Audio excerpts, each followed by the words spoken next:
የቃል ኪዳኑ ታቦት አንድ ከሆነ ይህ ሁሉ ታቦት ከየት መጣ?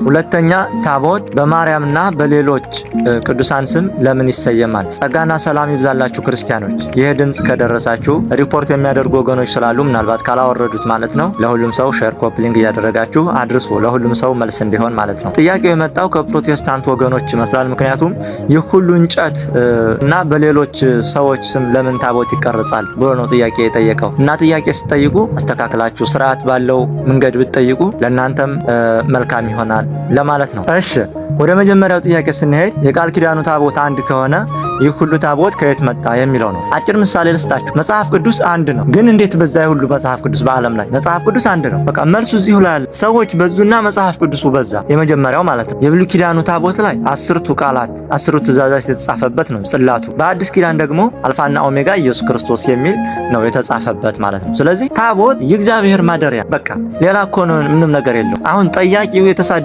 መስሎት ይሄ ሁሉ እንጨት አለ። ባህረ ኤርትራን የከፈለው እኮ የሙሴ በትር ነው። ጌታ እኮ ዓለምን ያዳነው መስቀል ላይ ተሰቅሎ ነው። ሁሉም ሰው መጽሐፍ ቅዱስ ከፊቱ አድርጎ ሊሰግድ ይችላል። ለመጽሐፍ ቅዱስ ነው እንደሚሰግደው አይደለም። የሚሰግደው መጽሐፍ ቅዱስን ላጻፈው መንፈስ ቅዱስ ለእግዚአብሔር ነው ማለት። ስለዚህ ታቦትም ኢየሱስ ክርስቶስ በታቦቱ ላይ ሆኖ ያናግረናል ብለን እንጂኛ ታቦት የሚያመልክ ሰው የለም ማለት ነው።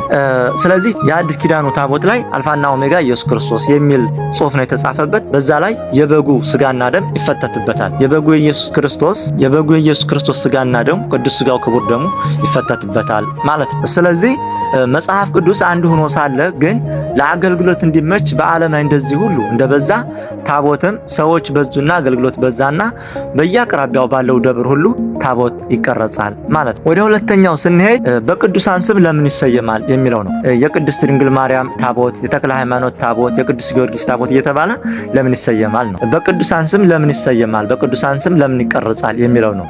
ሰውየው በሰዎች ስም ብሎ ነው የተናገረው። የሱን ተውና አስተካክለን እኛ እናምጣው ማለት ነው።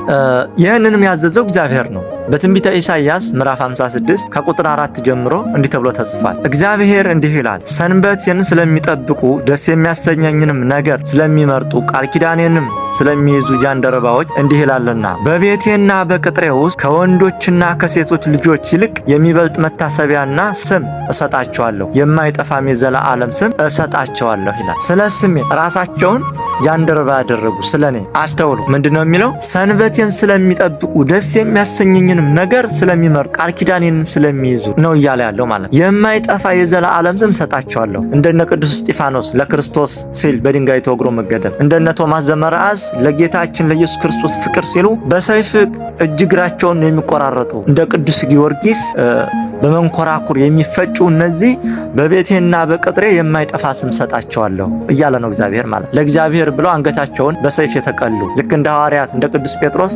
ተዘግዝቀው የተሰቀሉ፣ እንደነዚህ አይነቶቹ ቅዱሳን በቤቴና በቅጥሬ የማይጠፋ መታሰቢያ ስም ከሴቶችና ከወንዶች ልጆች የሚበልጥ መታሰቢያ ስም እሰጣቸዋለሁ እያለ ነው ማለት። እኔ አሁን 10 ምናምን ልጆች ወልጄ ብሞት ከ100 ዓመት በኋላ እረሳለሁ እኔ ማለት። ቅዱሳን ግን ቅዱስ ጊዮርጊስ አሁን ስንት ዓመት ሆኖታል? ነገር ግን እስከዛሬ ድረስ አይረሳም። ለምን? እግዚአብሔር በቤቱና በቅጥሩ የማይጠፋ መታሰቢያ ስም ስለሰጠው ማለት። ስለዚህ በቅዱሳን ስም ለምን ይሰየማል ለሚለው በዚህ እግዚአብሔር ራሱ በቤቴና በቅጥሬ የማይጠፋ ስም እሰጣቸዋለሁ ስላለ ነው ማለት። ሁለተኛ በቅዱሳን ስም ለምን ይሰየማል ለሚለው መጽሐፍ ቅዱስ የእግዚአብሔር ቃል ነው። ነገር ግን ገብተን ስናነብ ትንቢተ ሕዝቅኤል፣ ትንቢተ ኢሳይያስ፣ ትንቢተ ናሆም፣ የማቴዎስ ወንጌል፣ የሉቃስ ወንጌል እያልን ነው የምናነበው ማለት። ቃሉ የማን ነው? የእግዚአብሔር። መጽሐፉ የተሰየመው ግን በስማቸው ነው። ታቦትም የእግዚአብሔር ነው፣ ግን ስሙ በቅዱሳን ስም። ስለዚህ በዚህ መልኩ ነው የሚታየው። ኦርቶዶክስ ለሁሉም መልስ አላት። ሰላማችሁ ይብዛ።